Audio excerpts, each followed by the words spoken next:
Hello everyone. The technician at this appliance repair workshop, which is well known for its expertise, shared these tips with us, so pay close attention because we're going to fix this. At our workshop, we've seen the PCER error on Samsung refrigerators several times, and the first thing we always tell customers is not to panic. This code appears because the system has detected that communication between the main board and the control panel isn't working properly. Looking at the most common cases, many customers tell us that the error shows up right after a power outage or a voltage spike.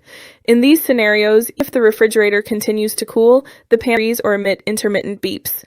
Technically, this makes sense because any electrical interruption can affect internal communication and cause the system to interpret a fault automatically. Other customers have noticed the code appearing after moving the refrigerator or opening and closing the doors several times. This is often related to a flat cable or harness connecting the panel to the main board.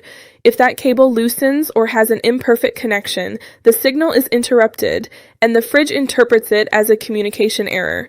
In the workshop, we always check these cables carefully because small details like this can trigger error codes that seem to appear for no reason.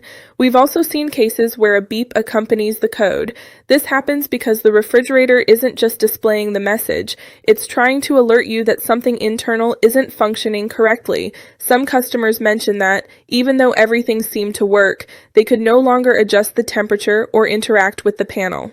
From a technical perspective, the system locks certain functions to protect itself until internal communication is restored. In many of these situations, a full system reset can be enough. Unplugging the refrigerator for a minute and then plugging it back in can sometimes recalibrate communication between the board and the panel. Customers have told us that this helps when the error is caused by a minor, temporary glitch, but technicians always clarify that this only works if there aren't deeper issues with the electronic components. From practical experience, there are cases where the error doesn't disappear with a simple reset. This is when we check the internal connector